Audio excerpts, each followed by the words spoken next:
남은 선교회원들의 찬양 감사드립니다. 이제 다윗 선교회 회장으로 수고하시는 우리 방상기 권사님께서 성경 봉독해 주시겠습니다.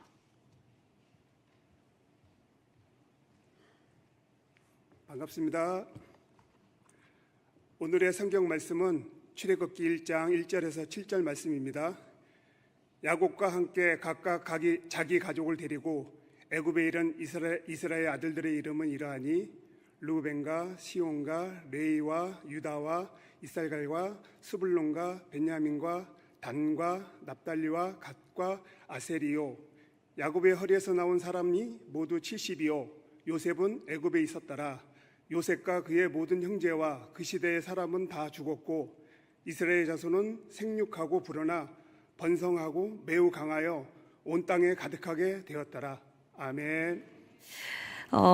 오늘부터 이제 저희 출애굽기 말씀을 나눌 텐데, 제가 첫날이니까 제가 맛보기로 짧게 이제 구약 성경 공부를 좀 해드릴게요. 근데 마침 오늘 특송도 나의 사랑하는 책으로 하셔가지고 너무 잘 맞다 생각했는데, 이 출애굽기가 구약 성경에서 어떤 위치를 차지하고 있는지 그 감을 잡으시려면 구약 성경에 대해서 좀 아실 필요가 있어요. 다 잘 아시겠지만 아시는 이야기를 한번 정리한다 생각하시고 들으시면 좋겠습니다. 구약에는 구약은 이런 이야기가 있어요. 다 아시지만, 하나님이 세상을 만드시고 그 세상 안에 이스라엘 자손들을 택하셔서 하나님의 뜻이 이루어지는 공동체, 하나님 나라를 세우고 싶으셨어요. 그래서 이스라엘 민족이 그 나라를 이루기 위해, 만들기 위해 가나안 땅으로 들어갔는데, 거기서 하나님의 뜻을 잊어버리고 세상 사람들과 똑같이 살았다. 그러다가 결국 쫓겨났다. 그리고 다른 나라의 포로로 살다가 70년 후에 주권은 빼앗긴 채로 다시 가나안 땅으로 돌아오게 된다. 이게 구약에 흐르는 이야기입니다. 자, 그런데 이 구약 39권은요, 크게 네 덩어리로도 나눌 수 있어요.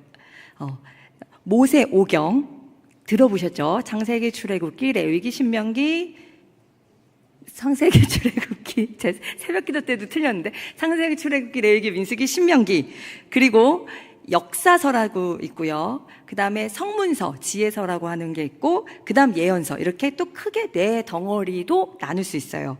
그래서 오경에는 창세기, 출애굽기, 레위기, 민수기, 신명기, 저희가 읽는 출애굽기도 여기에 있죠.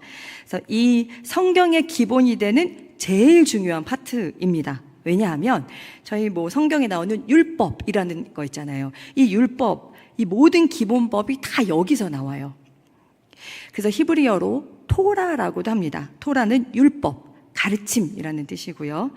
근데 법에는요, 법을 지정한 이들이 중요하게 여기는 가치, 꿈, 이런 게 담겨 있어요. 그러니까 중요하니까 법으로 만들었겠죠.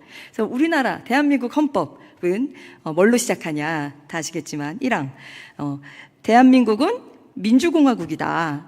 그리고 2항, 대한민국의 주권은 국민에게 있고 모든 권력은 국민으로부터 나온다. 이렇게 이제 시작을 해요, 헌법이. 그러면 우리나라 헌법은 뭘 꿈꾸면서 만들었을까요? 조선시대처럼 이씨가 다스리는 그런 나라가 아니라, 지도자가 권력을 갖고 자기 맘대로 다스리는 것이 아니라 국민들이 힘을 갖고 국민들이 그 힘을 부여하고, 그래서 이 나라는 국민이 주인이어야 한다라는 그 꿈이 담겨져 있는 것이죠. 자, 그러면 오경에 나오는 율법에는 뭐가 담겨 있을까요? 하나님의 뜻, 하나님이 바라시는 것, 하나님이 이루고 싶은 세상, 그게 다 이 법에 담겨 있어요. 그러니까 얼마나 중요해요. 그래서 오경을 읽을 때에는 그 질문을 던지시면서 읽으셔야 됩니다. 자, 그 다음에 역사서, 여호수아, 사사기, 룻기, 사무엘 상하, 열왕기 상하, 역대 상하, 에스라, 느헤미야, 에스더, 이게 이제 역사서예요. 그러니까 이스라엘의 흥망성쇠, 제가 아까 말씀드린 이야기가 이제 담겨 있습니다. 그리고 이 역사 안에 그 예언서가 같이 껴야 되는데, 이 역사 안에 하나님께서 선지자, 예언자들을 보내셔서 야, 그렇게 살면 안 돼, 이렇게 돌아와, 이러면서 계속 하나님이 예언자들을 통해서 그 하나님의 말씀을 전해주세요. 그래서 뭐 이사야, 뭐 예레미야, 미가, 아모스, 호세야 많이 들어보셨죠? 이런 게 다 선지자들의 이름이기도 하고 이름을 따서 이제 예언서를 분류하기도 하죠. 그래서 이 역사서와 예언서를 읽을 때 반드시 던져야 하는 질문이 있어요. 이스라엘은 왜 하나님이 주신 땅에서 쫓겨났을까? 그리고 그 말씀에 비추어 볼 때 지금 우리는 잘 살고 있나? 우리는 무엇을 잃어버렸지? 이걸 생각하시면서 이 역사서를 읽으셔야 돼요. 자, 그 다음에 성문서, 지혜서라고도 하는데요. 지혜문학이라고도 하는데 욥기, 시편, 잠언, 전도서, 아가 뭐 이런 걸 말합니다. 그래서 하나님을 섬기는 사람들의 일상의 이야기, 우리 같은 삶의 이야기, 매일의 삶에 대한 어떤 묵상, 기도, 또 삶의 지혜, 권면 이런 게 기록되어 있어요. 그래서 이 성문서를 읽으실 때는 하나님을 섬기는 사람들은 어떻게 살아야 할까? 어떻게 사는 게 잘 사는 것인가? 이 질문을 가지고 이 질문에 대한 답을 찾으시면서 읽으시면 됩니다. 자, 이렇게 구약을 아주 크게 네 덩어리로 나눌 수 있는데, 자, 그 처음이 되는 오늘 모세 오경. 이 오경은요, 또 여러 개로 나눌 수 있는데, 일단 크게 두 덩어리로도 나눌 수가 있대요. 창세기 하나랑 출애굽기부터 신명기까지. 그래서 출애굽기부터 신명기까지는요, 한 이야기예요. 그러니까 한 번에 다 같이 읽으셔야 되는 이야기예요. 한 이야기. 네. 아이고. 그리고 먼저 이제 창세기에는 뭐가 있냐? 하나님이 세상을 어떻게 시작하셨는가? 하나님이 지으신 세상, 하나님이 사람들에게는 무엇을 요구하시는가? 그러니까 이 세상을 처음 시작하신 큰 그림, 네, 그걸 이제 창세기가 다루고 있고, 그리고 오늘 우리가 읽을 출애굽기부터 신명기는요, 거기서 조금 더 주미인 이렇게 들어가서 하나님이 바라시는 공동체가 출범되는 이야기예요. 그러니까 하나님이 뜻이 이루어지는 신앙 공동체, 하나님 나라의 모습은 어떠한가? 무엇이 있어야 신앙 공동체가 되는가? 이걸 다루고 있거든요. 그러니까 출애굽기부터 신명기, 특별히 출애굽기에 아주 중요한 이야기들이 많이 나와요. 그러니까 우리가 출애굽기를 묵상하는 게 또 얼마나 큰 의미가 있는지, 네, 여러분 잘 따라오셨으면 좋겠습니다. 그리고 또 하나 다루고 넘어갈 게 있는데, 여러분 출애굽기의 주인공이 누군지 아세요? 모세라고 많이 생각하시죠? 왜냐면 모세 오경, 저도 그렇게 배웠었어요. 모세 오경 안에 있으니까. 그런데 모세가 주인공이 아닙니다. 왜냐하면 모세 오경이라고 하는 건 모세가 들려주는 하나님의 이야기 정도로 생각을 하시면 되고, 제가 말씀드렸듯이 출애굽기는 신앙 공동체의 출범이 큰 주제라고 말씀을 드렸잖아요. 그러니까 누가 주인공이냐? 이스라엘 공동체가 주인공입니다. 하나님 앞에서. 네. 그리고 모세는 하나님이 이스라엘 공동체를 잘 세워라 하고 선택하신 지도자였으니까 중요한 인물이긴 합니다. 네. 자, 출애굽기부터 신명기까지 이렇게 나누었는데, 하나 이야기라고 말씀드렸잖아요. 또 이거는 4개로도 나눠줄 수 있대요. 어떻게 나누냐? 장소에 따라서. 그래서 출애굽기 1장에서 18장까지는요, 애굽에서 나와서 시내산으로 이동하는 이야기이고, 그리고 19장부터 레위기를 지나서 민수기 10장까지, 네, 그 진짜 많은 분량이죠. 여기는 전부 시내산에서 일어나는 이야기, 거기서 주신 이야기이고, 그 다음 민수기 10장부터 끝까지는 모압 평지에서 일어난 사건, 네, 모압으로 이동하는 이야기, 그리고 마지막 신명기는 이 모압 평지에서 모세가 죽기 전에 이스라엘에게 마지막 설교하는 모세의 설교, 이렇게 또 이루어졌습니다. 조금 그림이 이제 조금 그려지시죠? 네. 이 배경 속에서 출애굽기에 이제 집중을 하면서 한번 말씀을 묵상해 보겠습니다. 출애굽기는요, 총 40장인데 1장에서 18장은 말 그대로 출애굽하는 이야기이고요. 19장부터 40장은 다 시내산에서 일어나는 이야기예요. 그러니까 여기가 더 많죠. 여기서 기억하실 게 있는데, 성경은요, 인류의 모든 사건을 다 기록하는 게 아니잖아요. 그러니까 중요한 것들만 기록하고 있거든요.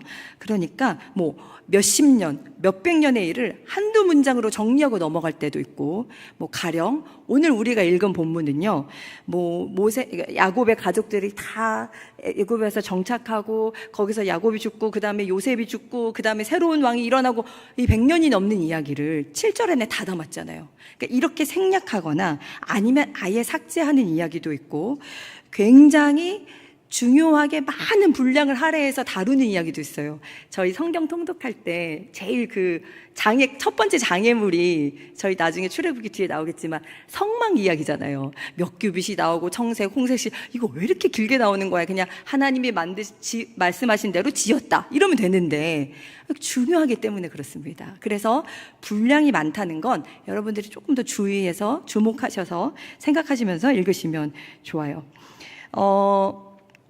자, 그래서 출애굽기 19장에서 민수기 10장까지를 제가 아까 시내산 이야기라고 했어요. 그런데 이 시내산에 머물렀던 시간이 얼마냐? 11개월 남짓되는, 1년 남짓되는, 1년 안 되는 시간이란 말이에요. 요 짧은 시간에 이 엄청난 분량의 이야기가 담긴 거예요. 그러니까 굉장히 상징적이고 중요한 이야기죠. 자, 그래서 미리 말씀드리면 시내산에서는요, 신앙 공동체가 무엇인지, 무엇이 신앙 공동체가 되려면 뭐가 있어야 되는지, 뭐가 꼭 필요한지, 하나님은 어떻게 섬기는 건지 이걸 하나님이 다 알려주시거든요.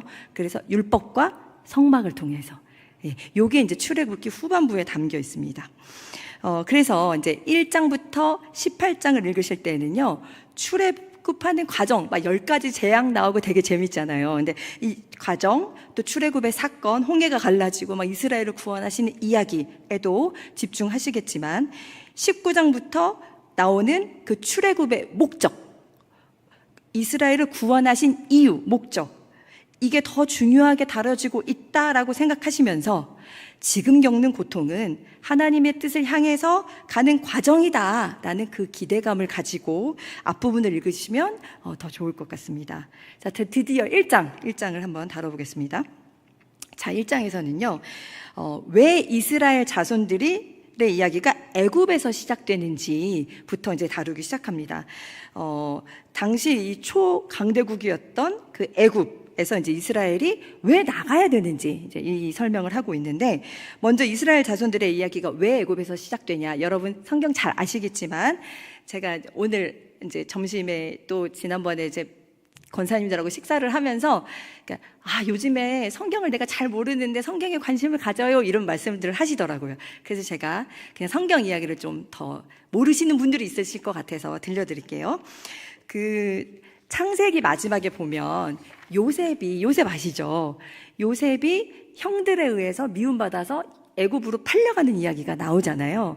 그리고 애굽에 팔려갔다가 거기서 총리가 되는데, 이쪽 이렇게 여기 지중해 바다면 여기가 애굽이고 여기가 이제 가나안 땅이란 말이에요. 그래서 이제 여기 애굽으로 가서 이제 요셉은 총리가 되고, 요셉의 아버지 이름이 야곱이잖아요. 그러니까 야곱과 그 집 이제 아들들이 살았던 요 땅에는 기근이 들어요. 그래서 양식을 사러 애굽으로 내려갔다가 자기가 팔아넘긴 동생을 이제 만나는 거죠.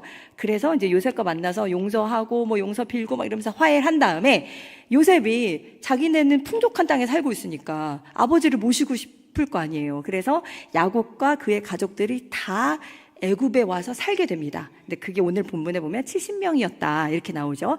그래서 애굽에서 살게 되었는데, 한참 시간이 지나고 이스라엘이 막 번성하고 나니까 이제 엄청난 민족이 되었다. 드디어 신앙 공동체, 하나님 나라를 이룰 때가 되었다라는 걸 지금 보여주고 있는 겁니다. 자, 그러면 이들은 왜 애굽에서 나가야만 했을까? 이스라엘은 강대국에서 잘 머물러서 잘 먹고 잘 사는 게 목적이 아니었고요. 하나님이 다스리는 하나님의 나라를 이루고 보여줄 사명을 가지고 하나님한테 선택받았던 사람들이었었어요. 그러니까 하나님의 관점에서 보면 이스라엘은 사명을 감당하기 위해 하나님이 선택하신 집안이었고, 그들이 강성해서 이제 민족을 이뤘다. 자, 이제 그들은 하나님을 섬기는 신앙 공동체, 하나님이 뜻이 이루어지는 하나님 나라를 세울 때가 되었다. 하지만 이스라엘 자손들이 그걸 알 리가 없잖아요. 이미 애굽에서 400년이 넘는 시간 애굽에서 애굽 사람처럼 살고 있었거든요. 애굽 사람들이 섬기는 신을 섬기고 애굽 사람들이 하는 말을 하고 그리고 애굽 사람들의 문화에 젖어서 살고 있었을 거란 말이에요. 그 강대국에서 비옥한 땅에서 누리면서. 그러니까 누가 나가고 싶겠어요? 이 안정적인 삶에서. 자, 그런데 하나님은 상황 그리고 환경을 통해서 말씀하실 때가 있잖아요. 그게 바로 뭐였냐? 바로 애굽의 이 이집트의 학대였었습니다. 저희 8절에서 11절 말씀 함께 교독하시겠습니다. 8절에서 11절 말씀. 요셉을 알지 못하는 새 왕이 일어나 애굽을 다스리더니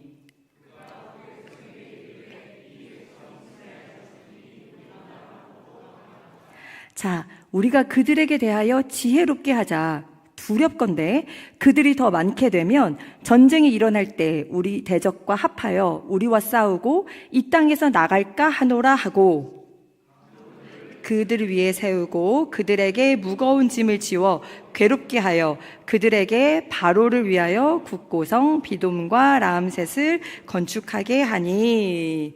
네, 이 말씀이 뭐냐? 요셉을 알지 못하는 새 왕이 일어나서 이스라엘 자손이 우리보다 많고 강해지면 어떡하지? 두렵다. 이들이 우리를 대적하면 어떡하지? 우리와 싸울지도 모른다. 이제 이런 이야기인데요. 왜 이런 이야기가 나왔냐? 이전에 이 이집트 있잖아요. 애굽에 그 힉소스라는 외국인이 쳐들어온 적이 있었대요. 근데 여러분 혹시 노아의 세 아들 아세요? 노아의 홍수로 다 쓸어버리시고 하나님이 다시 시작하시잖아요. 네, 셈, 함, 야벳. 네, 이 세 민족이 이렇게 시작이 됐는데 이 이스라엘 가나안 땅에 살던 사람들은 셈족이었었어요. 그리고 이 이집트 땅에 사는 사람들은 누구냐? 함족이에요. 그런데 이전에 무슨 일이 있었냐? 셈족이었던 어떤 사람들이 애굽을 쳐들어와서 이 애굽의 일부를 장악했던 거예요. 그래서 요때 요셉이 아마 여기서 살았을 것이다 라고 추정을 해요. 그러니까 셈족이니까 셈족이 총리가 되기가 더 쉬웠었겠죠. 그래서 학자들이 이제 이렇게 보는데, 그러니 한번 그 사건이 있으니까 얼마나 두렵겠어요. 우리 다시는 그러지 말자. 그래서 아예 그 사람들이 더 커지기 전에, 셈족이 커지기 전에 아예 싹을 잘라버리자. 그래서 우리가 아주 무거운 노동을 시키고 그들을 괴롭게 하여서 그들을 우리의 노예로 만들어 버리자 라는 이야기가 지금 이 이야기입니다. 자, 그 거대한 그 불의한 통치자, 자, 이 권력으로부터 탈출하기 위한 몸부림, 그 싸움의 서막이 바로 이제 오늘의 이야기라고 생각을 하시면 됩니다. 자, 그런데 이 큰 역사의 흐름을 막 이제 보여주다가 갑자기 조금 생뚱맞게 이야기 하나가 소개되면서요, 주인공 이름이 등장합니다. 저희 15절에서 22절 말씀 함께 읽겠습니다. 15절에서 22절 교독하시겠습니다. 애굽 왕이 히브리 산파 시브라라 하는 사람과 부아라 하는 사람에게 말하여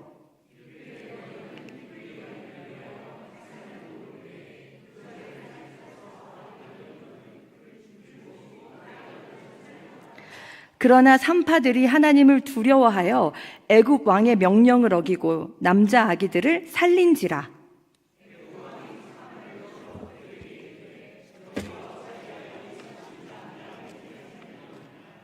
산파가 바로에게 대답하되 히브리 여인은 애굽 여인과 같지 아니하고 건장하여 산파가 그들에게 이르기 전에 해산하였더이다 하매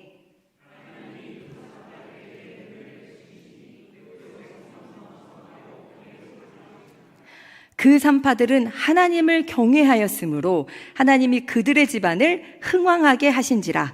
그러므로 바로가 그의 모든 백성에게 명령하여 이르되 아들이 태어나거든 너희는 그를 나일강에 던지고 딸이거든 살려두라 하였더라. 아멘. 애굽의 왕 파라오. 자, 성경에서는 바로라고 하죠. 이 파라오는요, 이름이 아니고 애굽의 왕을 지칭하는 말이에요. 그래서 투트모스의 1세는 이집트 왕의 몇 번째 왕조의 몇 번째 파라오냐 이렇게 하는 거죠. 투트모스의 파라오. 그러니까 파라오는 이제 왕의 이름이다. 왕을 지칭하는 말이다. 그래서 애굽의 왕, 당시 그 초강대 제국의 왕이었던 파라오는 스스로 신이라고 여겼어요. 그러니까 스스로 신이라고 믿었기 때문에 하나님이 지으신 생명에 함부로 손을 댈 수 있었던 거죠. 그가 명령했던 거, 히브리 남자아이들 다 죽여라. 그런데 이 불의한 권력, 이 거대한 권력, 이 지시에 누가 대항하냐? 두 여인 십브라와 부하가 이 명령을 거부합니다. 생명을 우습게 여기는 그 거대한 권력 앞에서, 악하고 불의한 그 명령과 협박 앞에서 이 작고 연약한 이들이 얼마나 고민이 많고 갈등이 많았겠습니까? 그래서 그들은 애굽의 왕의 명령을 어기기 위해 목숨을 걸었을 거예요. 그리고 아이를 살렸을 겁니다. 그럼에도 그들이 이런 선택을 할 수 있었던 이유는 21절, 그 산파들은 하나님을 경외하였으므로, 하나님을 경외했기 때문이라고 성경은 증언합니다. 사실 그들은요, 충분히 핑계를 댈 수 있었어요. 저는 두려워서 시키는 대로 했어요. 저희 같은 사람이 무슨 힘이 있겠어요. 시키면 하는 거지 라고 해도 될 수 있었잖아요. 이럴 수도 있었지만 그들은 자기의 목숨을 좌지우지할 수 있는 그 권력보다 하나님을 더 두려워했기 때문에, 정말로 하나님을 믿었기 때문에 그들은 하나님의 뜻을 지켰습니다. 하나님이 지으신 생명을 살리는 일, 보살피는 일, 스스로 살 수 없는 아주 연약한 생명을 지켜주는 일, 그런 일을 그들이 선택합니다. 무엇을 통해? 이 사람들이 특별한 일을 했던 게 아니에요. 그들이 평소에 하던 일상의 일을 통해, 자신의 직업을 통해. 얼마 후에 바로가 산파를 불러서 너 왜 이 아이를 살렸냐? 라고 묻죠. 성경에서는 그냥 불렀다라고 하지만 얼마나 공포스럽고 무서웠겠어요. 왕 앞에 끌려가는데. 여러분 혹시 아이히만이라는 사람 들어보셨죠? 이분이 누구냐면, 이 사람이 누구냐? 독일 나치의 친위대 중령이었었대요. 유대인 학살의 책임자. 그래서 세계 2차 대전이 끝나고 나서 이 사람이 재판을 받는데 그가 이렇게 말했습니다. 를 열심히 했을 뿐입니다. 그때 한나 아렌트라는 이 정치 철학자가 이렇게 말합니다. 그가 유죄인 이유는, 명백한 이유는 생각하지 않았기 때문이다. 타인의 고통을 헤아릴 줄 모르는 생각의 무능은 행동의 무능을 낳는다. 생각하지 않는 죄. 신앙의 언어로 말하면 하나님을 생각하지 않은 죄. 우리가 하나님의 뜻과 하나님이 사랑하시는 이 세상, 우리가 보살펴야 할 우리의 이웃의 고통을 생각하지 않고 그저 권력자의 명령을 성실하게 따르는 게 선이라고 생각한다면 우리는 언제든 악의 도구로 쓰임받을 수 있다는 것을 지금 말씀이 보여줍니다. 지금 그 십브라와 부하는 불의한 힘 앞에서 생각했습니다. 무엇이 진짜 하나님을 두려워하는 선택일까? 그래서 그들은 목숨을 걸 용기도 낼 수 있었습니다. 그리고 그때 하나님이 그들에게 주신 위로, 그들에게 주신 확신의 증표, 21절. 그 산파들은 하나님을 경외하였으므로 하나님이 그들의 집안을 흥왕하게 하신지라. 하나님이 그 집에 복을 주셨다. 여러분, 세상은 누구의 이름을 기억합니까? 왕의 이름, 지도자의 이름, 세력가, 혁혁한 공을 세우는 사람들, 그런 인물들을 기록하고 주목하잖아요. 그런데 오늘 이 성경에서 주목하고 있는 이름, 3,500여 년 전, 당시 아무도 기억하지 않아도 되는 아이 낳는 일을 돕는 평범한 두 여인의 이름, 십브라와 부하를 기록하고 있습니다. 하나님이 보시기에는 이들이 세상을 구한 영웅이기 때문입니다. 어떤 높은 자리, 많은 결정권들을 갖고 또 많은 선택을 할 수 있는 자리에 있는 사람들이 하나님을 잘 섬기고 경외하고 두려워하면 저희가 더할 나위 없이 희망을 갖겠죠. 그런데 불의한 이들이 부정한 권력을 휘두를 때 우리가 절망하지 말아야 하는 이유, 그건 바로 하나님이 일하시는 방법 때문입니다. 어떤 자리에 있는 사람이냐가 아니라 누가 하나님을 경외하느냐, 하나님을 두려워하는 사람이 누구냐, 하나님이 찾으시고 그 사람을 주목하시고 그들을 통해서 세상을 구원하시고 생명을 구하고 계시기 때문이다. 그래서 우리는 어떤 상황에서도 절망하지 말아야 한다. 네, 말씀을 정리하겠습니다. 죽음의 공포, 우리를 두렵게 만드는 이 악의 힘, 우리를 압도하는 이 거대한 불의, 세상의 불의, 이거에 대항할 수 있는 용기는요, 우리가 참으로 하나님을 두려워할 때 나온다는 사실 우리가 꼭 기억해야 합니다. 왜냐? 앞으로 이스라엘이 만들어야 할 하나님의 나라, 하나님이 다스리시는 나라는요, 하나님을 진짜 경외하는 이들을 통해 세워지고 확장될 것이기 때문입니다. 세상에서는 평범해 보이고 무명이어도 하나님을 두려워하는 이들, 하나님을 경외하는 이들을 하나님이 주목하시고 그들이 매일 삶 속에서 하고 있는 그 평범한 일들을 통해 하나님이 위대한 일들을 이루신다라는 사실을 기억하시면서 오늘도 맡겨주신 자리에서 하나님을 경외하는 것, 하나님을 두려워하는 것이 무엇일까? 기도하고 생각하고 고민하고 선택하시면서 하나님이 부르신 뜻을 이루어 가시는 저와 여러분 되시기를 기도합니다.